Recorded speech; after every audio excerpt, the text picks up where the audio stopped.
Hello, everyone. Tesh Delek, and welcome to our Tibet Talks today. I'm Tenchi Gyatso, Director of Outreach at International Campaign for Tibet. Today, we have another episode focusing on why American support for Tibet continues to be crucial in the context of U.S.-China relations and the upcoming presidential elections. Our guest today is a new member of Congress, elected in 2018 to represent Michigan's 9th District. And he has a long friendship with Tibet. As a graduate student, he studied Tibetan at the Central Institute for Higher Tibetan Studies in Sarnath, India, and he has spent time with Tibetan communities in India and traveled in Amdo and Kham regions. His experiences in India, Tibet, and China are one of the reasons he sought a seat on the House Foreign Affairs Committee and its Asia subcommittee. Earlier this month, he co-led a bipartisan letter to Secretary of State Mike Pompeo, signed by 110 U.S. representatives, raising concerns about China's closure of the U.S. consulate in Chengdu. Today, it's my distinct pleasure to welcome our guest of the hour and introduce you all to Congressman Andy Levin. Congressman, welcome. Hi. Hello, welcome to our Tibet Talks program. And I'm also have Matteo McCarthy joining us. Matteo. Hello, Tencho. Hello, Congressman. Hey, Matteo. Hey, Tencho. Sorry, I just had to vote, so now I ran back to here. Oh, great. Very glad to be with you. Oh, wonderful. So, Tencho has already introduced you to our audience, and so we can get more into details. But I just want to mention at the beginning that over the years, over 30 years, the International Campaign for Tibet has been interacting with many members of Congress from both parties. But this is the first time I think we have an opportunity to talk to a member of Congress who has not only traveled to Tibet, and we know that even if there are many restrictions in going to Tibet, there are members of Congress who have been able to go from time to time. But actually, you studied Tibetan culture in India for over a year, earlier in your career. So my first question to you, what made you to have an interest in Tibetan culture? Oh, now you're going way back, Matteo. Start from the beginning. I'll tell you the story. I mean, before my senior year of high school, my dad became the assistant administrator of the U.S. Agency for International Development in charge of policy globally, and he invited me to go on a trip to Asia with him the following summer if I worked to raise my plane fare, and I said yes. And since I was going on that trip, I took an elective in high school that year on Asian religions, and it's not that common, but we mostly read primary text, the Upanishads, the Bhagavad Gita, early Buddhist sutras, the Lotus Sutra, various Taoist and Zen and Shinto writings. And I was just hooked. The monistic view that grew out of Indian philosophy made a lot of sense to me. And then we went on our trip in the summer of 1978, and we visited Delhi and Hyderabad and Agra and Calcutta and Kathmandu, Dhaka and Mymensingh, and then went on to Thailand and Indonesia. I was 17, Matteo. Wow. And the sensory onslaught of India, the sights and the smells and the tastes and the cacophony of it. But then really with Tibet in particular, I became a religion major in college and studied Buddhism intensively. And I was really drawn to the Mahayana more than the Theravada traditions because I love the Bodhisattva ideal. And in Tibetan Buddhism, I found what I believe was the purest preservation of the classical Mahayana and Tantrayana traditions. So I went to Boulder and for a semester and studied at Chogyam Trungpa's Naropa Institute. And then I went on the University of Wisconsin's Year in India program and studied with Geshe Thabke and read Pecha with him and focused on Chandrakirti Zumala Jukpa and met His Holiness way back then. So it was amazing. And that was how it all started. Yeah, but how did you end up in Tibet? Well, I was in I was in graduate school again, studying at the University of Michigan, studying Asian languages and cultures, and basically studying Tibetan Buddhism. And I was I was determined to get into Tibet, and it was the summer of 1989, and Tibet was closed. But I said, well, I'm going anyway, and I got to so far as Chengdu when the Tiananmen massacre happened. Yeah. And I witnessed, horrible things there and documented them in word and in photograph and reported on them in a human rights sense.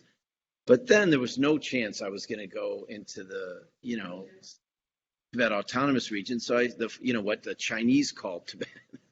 But as we know, Kham and Amdo and so forth are not in that. And so I just traveled north into, the areas of Sichuan and Gansu province that are Tibetan areas and had an amazing experience there. Yeah. And so after that, you got this first-hand experience in Tibet, but you also met the Dalai Lama after that, right? Yeah. Well, so on my way back from that trip, because of, all of my connections and relationships, I said, well, I want to interview His Holiness. And he was doing a Kala Chakra teaching, I think, in Los Angeles. So I arranged my trip back to Ann Arbor through Los Angeles, and I got an exclusive interview with him, and I got to spend an hour with him interviewing. And then, I don't know, weeks later, he was named the Nobel Peace Laureate. So all of a sudden, my interview had some interest from the world, and I published it in a short form in the newspaper in Michigan and in a long form in a magazine. Remember East West Magazine? I think it was that. The whole interview was published. So, yeah. And I think I'm sure there are many of our Tibetan friends watching and hearing you. They probably are saying, this is really good karma that you had. Well, I tell you another story. When the young monk who was sort of in charge of me in my college year in Sarnath, when I was studying at the Central Institute for Higher Tibetan Studies, was a young guy named Ngawang Somten. And today he runs the place. You must have met him. He's I think technically he's the assistant dean, but he's a geshe and he runs it. So I haven't got to see him, Matteo. So I must go back to India and I must go to, Sarnath and Dharamsala and everything. That's for sure. That's for sure. That I think, 2021 hopefully will be a good year for, restarting also congressional delegation traveling to India would be really hopefully, wonderful. Yeah, hopefully. But then, after that, you have a career, you have been involved in civil rights and social justice issues for many years, right? Yes. And so, but, so if you have to compare, the situation in Tibet and how that connects with your other, interests and topics on which you are focused, what makes Tibet stand out? Or what is connected and what makes it stand out? Well, it's connected because we're all human beings. We're all one family, and human rights everywhere are important to me. But it really does stand out, Matteo, because Tibet is a kind of a unique case of an authoritarian government trying to slowly wipe out a whole culture. Is the Chinese have really, it's not just a question of individuals and their rights or a few villages or communities. It's like a slow extinction of a whole culture through infiltration, through surveillance, through starving it out of existence, and we simply cannot let that happen.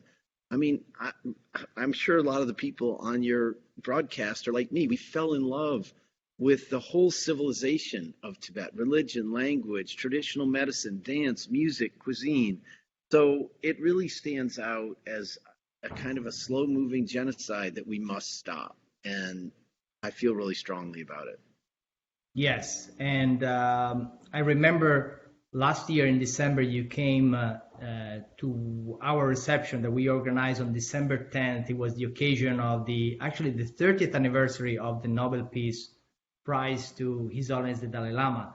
And on that occasion, you said something very similar, that you would do whatever you can to try to promote and defend, Tibetan culture. There is one other aspect that I want to mention, because I know that you have also learned about the social, emotional, and ethical learning program, which is now run by Emory University and is inspired by His Holiness the Lama. So, since you have such a deep knowledge about Tibetan culture, what do you think these kind of programs can offer, for example, to American students if they were to be implemented in American schools? And you serve also in a committee that deals directly with those issues in the Congress.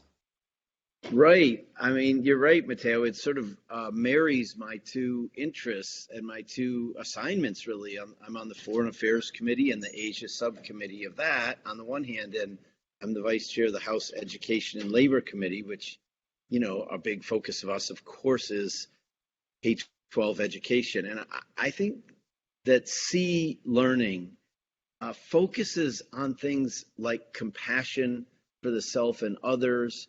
And I think it's just incredibly important for us to really expand out the way we look at education. For decades in this country, we've been grappling with an ideological shift that really has included a huge focus on the individual. What's good for me? What do I need to do? Everything is about me. And of course, we ask those questions all of our lives, but as individuals and frankly, as a species, we have to look at compassion. We have to look at our relationships with each other. We need to take public health measures to stop the spread of COVID. We've got to wear masks, maybe avoid seeing our loved ones, even though that causes us pain, put off other things we want to do. We've got to get serious about climate change. And so I think, having a basis of sort of accepting ourselves as we are, compassion for others, can be a springboard to dealing with our big problems in society and in the whole world. Yeah. And I think His Holiness has been really spearheading these efforts, really trying to get the essence of the teachings of Tibetan Buddhism and taking out maybe the religious part, but focusing on the values that can unite people from different races and different countries, and bring them together based on this concept of compassion and understanding. So I think this is a very, very relevant issue. I think for many people, for example, who are maybe stuck at home and they have kids that are doing online learning because they cannot go to school, and there is a lot of stress, and how to manage that. I think Tibetan Buddhism and this program specifically, which is not connected to the religious teachings, maybe has something to offer also to the American families. Yeah, I mean, I think that people are under so much pressure right now. Because they have their kids at home and they're supposed to do their job and help their kids with their education, or they may have family members who have pre-existing conditions. They may be taking care of older family members. And I do think those fundamental values are really, can be really helpful to people. Yeah, so we really look forward to working with you on that. Yeah, I'd be glad to. Wonderful. So earlier this month, you led actually a bipartisan coalition of members of Congress who wrote to Secretary Pompeo regarding the recent closure of the U.S. consulate actually in Chengdu, the place that you know from back, then 30 years ago. So in general, I mean, this is a sign of support from Congress, but what do you think the administration should do to try to push back against China's policies in Tibet? Well, it was really great to partner with Congressman McGovern, not just because he's the co-chair of the Congressional Executive Commission on Tibet and of the Tom Lantos Human Rights Commission, but because he's been fighting for the rights of the Tibetan people for years, and he's really committed to that work. I think in terms of the letter, it asked the secretary to share the department's strategy to continue monitoring the situation in Tibet now that China has forced us to close our consulate in Chengdu. that's a big step the administration can take, and take quickly, figuring out how we're going to make up for the loss of that vantage point. Another big thing that the administration should do is appoint and make sure the Senate confirms a special coordinator for Tibetan issues, as required by the Tibetan Policy Act of 2002. Why isn't a person there? I mean, that's another ask we made in the letter. Yes. And, I should point out that the letter had more than 110 signers, which is great, but it had tremendous bipartisan support, including from the ranking member of the Foreign Affairs Committee and the Asia Subcommittee, which are Congressman McCall and Yoho. And there's clearly a lot of support for the Tibetan people in the House on both sides of the aisle. I think it's very important for us to emphasize bipartisanship. And I'm thrilled to, played a little role in harnessing that support there. But in terms of what we need to do, I'm not going to mince words about this administration. This president has failed to lead on human rights anywhere in the world, and that certainly includes human rights in China. So it's hard to know where to begin, but I think here in the House, we're trying to step up where the president won't. We passed the Tibetan Policy and Support Act. We passed the Uyghur Human Rights Policy Act. And that bill actually became law. And we're considering the Uyghur Forced Labor Prevention Act and the Uyghur Forced Labor Disclosure Act. So we're not waiting around for the president to get serious about China's human rights abuses. We need to continue to draw attention to the plight of the Tibetan people, and hope that we can get an administration that will be more active in trying to really organize the whole world, all of our allies, to put pressure on China. Yes, and historically, actually, you're right, that has always been Congress to take the lead to shape policy on U.S. policy on Tibet. In general, I would say on human rights, every Congress, I think, been more demanding to any administration, whether they were Democrats and Republicans over the history.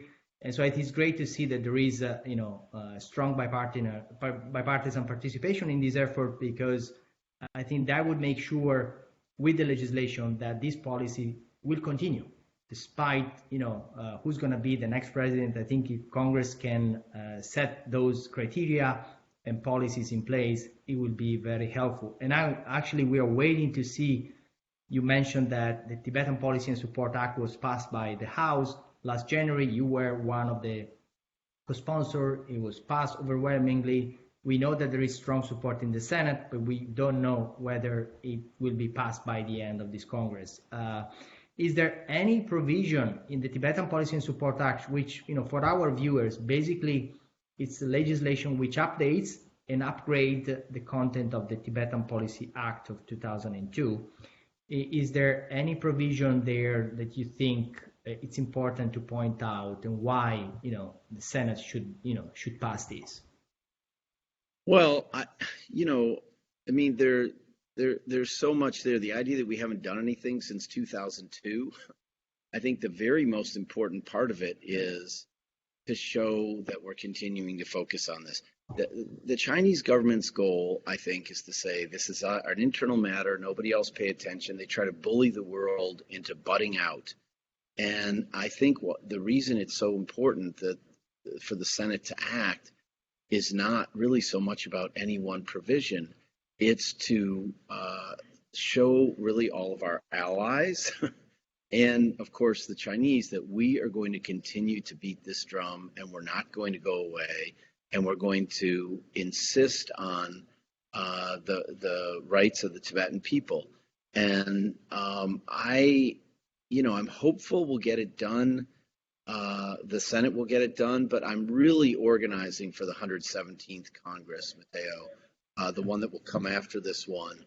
We'll have, the chairman of the House Foreign Affairs Committee won't be back, so we have new leadership. So I'm very much oriented towards getting commitments from the candidates who want to be the chairman there, and on Tibet, and also working with the Biden campaign in case Vice President Biden becomes president. My focus is really on playing the different angles to see how we can really move the ball forward, in the coming months, because we're getting into silly season here. With politics swamping policy in a presidential election year. So I just don't want it to get lost. Yeah. And that's very encouraging, because actually we have been running a campaign for the last few months with our members who have sent, thousands of petitions to both campaigns. It's called Tibet 2020, and the goal exactly to try to get commitments from both campaigns and, members of Congress, senators who are running, what they would do in the next, term of Congress. So that, I think it's very important for our viewers to hear from members of Congress that these actions matter, because it's based on this advocacy that then, policy is shaped moving forward. I'm telling you, Matteo, people may get cynical about, being in touch with your member of Congress. Don't. It matters how many phone calls, emails, letters, we receive. It matters when they're the volume, but also when people put a personal touch on it. It matters hugely. And our offices track all of that, every one of us. And so it really is important for people to make their voices heard. And I think it's a really smart idea you have there to try to get commitments from people for, on a going forward basis for January 2021. Yes. Makes sense. I don't know if you have seen that, but there was a strong statement from the Biden campaign on Tibet, which came out and basically touch on some of the issues that you have said. And on the other hand, we have seen some strong statements from Ambassador Brownback. There have been some references by Secretary of State Pompeo to the need to do more on Tibet. We have had the implementation of the Reciprocal Access to Tibet Act by the administration in July, and so hopefully we can have a convergence of interest by both sides of the aisle on a bipartisan stronger policy on Tibet moving forward. Yeah, we like to say that the Foreign Affairs Committee is the most bipartisan committee in the House, and we try very hard to keep it that way. It's not always, obviously we have our disagreements, but I'm fighting very hard for Tibet to be, one of those areas of agreement, and so. Thank you. So far, that's going pretty well. Thank you very much. I think we may have a few questions from our audience. If you have a little bit more time, can we take maybe a couple? Go for it. Yes, we have a number of comments also from viewers. One here from Tony Lamantia. He says, it's awesome to hear a politicians speak about importance of love and compassion for one another, he says. So, and then another for Ghislaine, who says she also traveled to Tibet in 1989 and met His Holiness in Madison, Wisconsin after he received the Nobel Peace Prize. So those were some comments that I thought I'll share. And So for questions, we have one question here, says, what can Americans do to push for real change in Tibet? Well, that's a good, always the big question. I would say that they can do a number of things. In their, they can try to have their own community develop sister relationships with, the Tibetan community in exile in India, or areas of things that people don't even think of as Tibetan, like Ladakh is essentially, totally Tibetan culture part of India, or, or other parts of the Tibetan exile community in India. They can pass resolutions at the local level and at the state level, urging the United States to, demand human rights for the Tibetan people, autonomy for the Tibetan people, and of course they can communicate with Congress. I think even displaying, wearing Tibet, t-shirts, every way that you can show your love of Tibet and of, Tibetan culture, um, sort of keeps hope alive. I just, I think, Matteo, you were talking earlier about sort of the beyond the secular aspect or whatever of His Holiness's teachings. And he, above all, but also other Tibetan, spiritual leaders have come to the United States and made a big impact on our culture. And that obviously continues. But it's so important for people who are active in those communities to share that with others and to, write about their experiences and the connection. We can't lose Tibetan culture itself and expect that to continue. So people can't just be into new agey, having a nice spiritual experience. You have to turn that into political energy and save Tibet itself. And I think, that's my message to people. The other thing is, Tencho, I heard that you interviewed Barbara Demick recently. Is that true? Yes, I we have to did.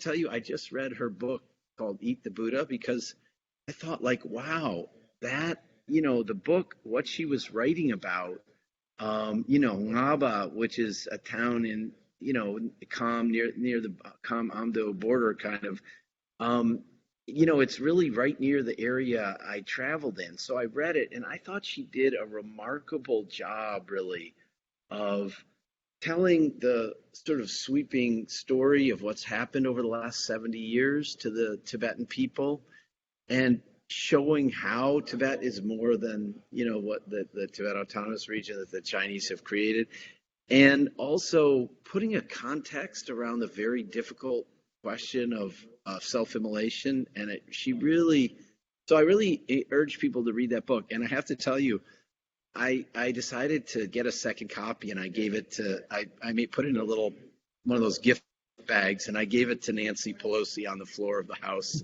as a gift, because she has been a champion, and of course, she will continue to be. But I'm just any which way that I can keep the flame alive. And I thought the more people that read that book, the better too. So I recommend that to people.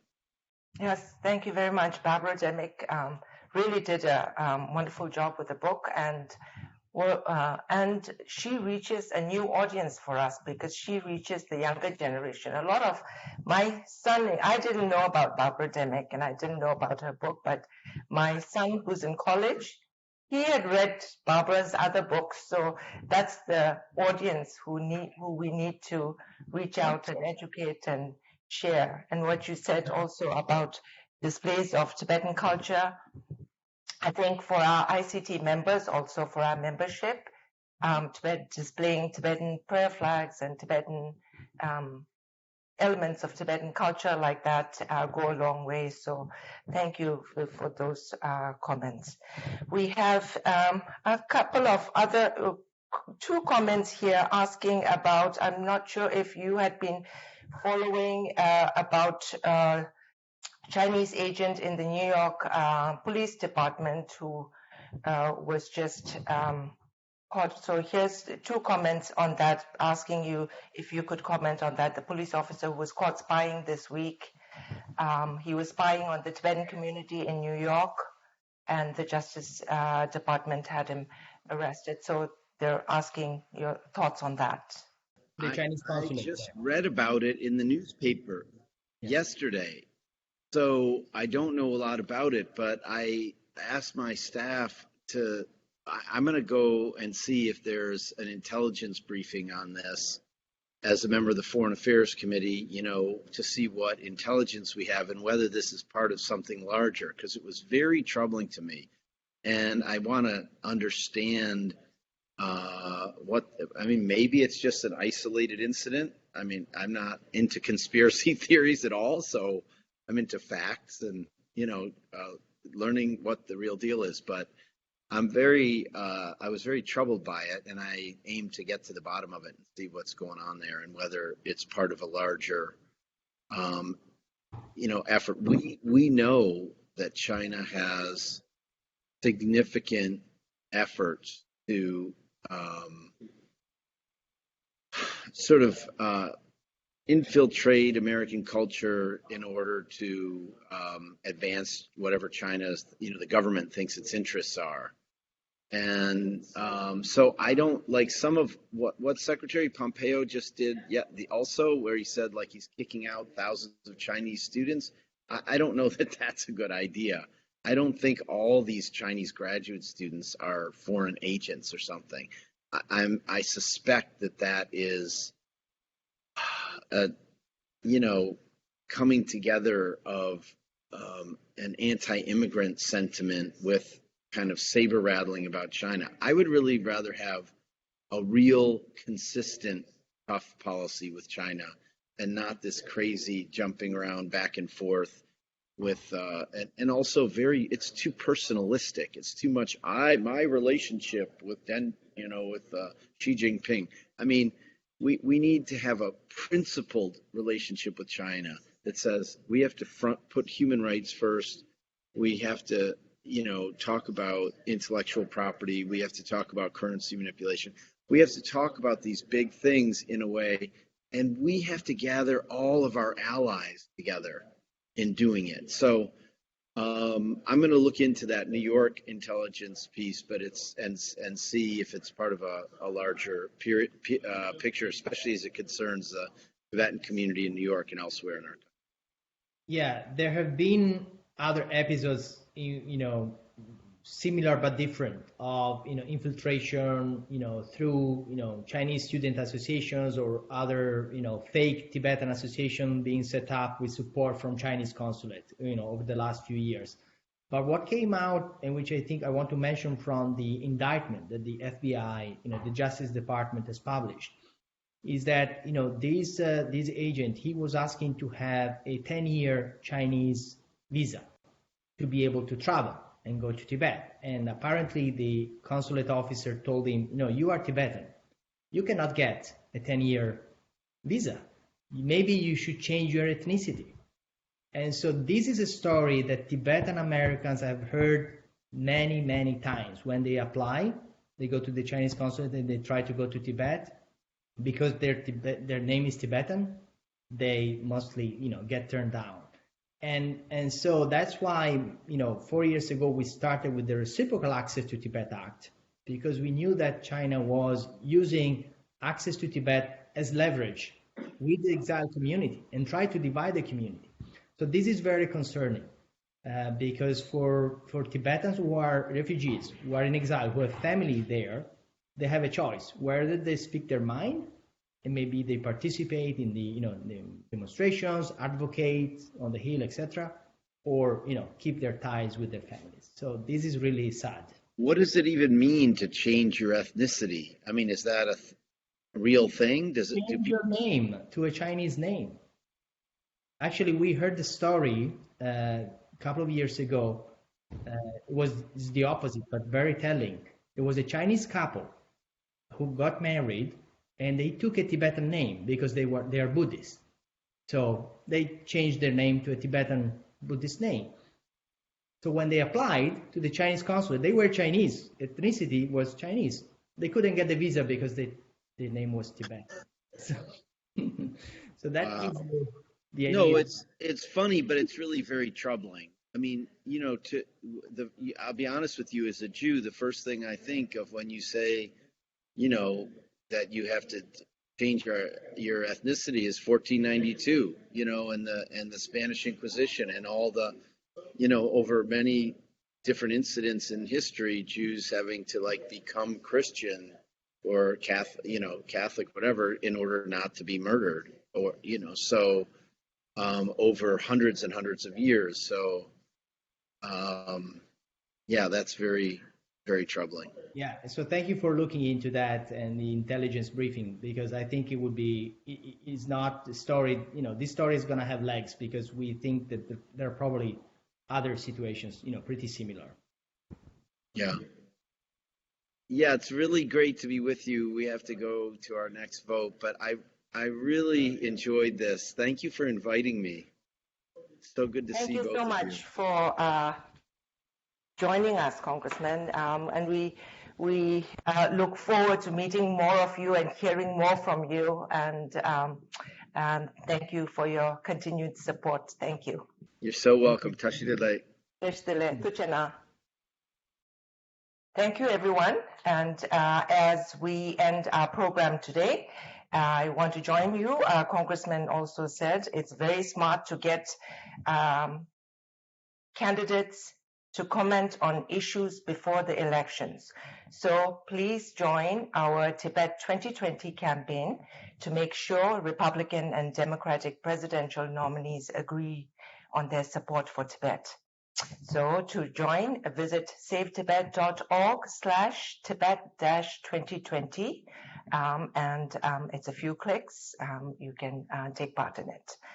We hope you will join us again for our next episode, which will be Thursday, October 8th, and our guest will be Dr. Stefan Rechtschaffen. He's an author, holistic physician, and co-founder of Omega Institute. He's a longtime member of ICT, and we're looking forward to having him. And the details are posted on our website at savetibet.org/live. Thank you all once again for joining us, and thank you for your continued support for Tibet.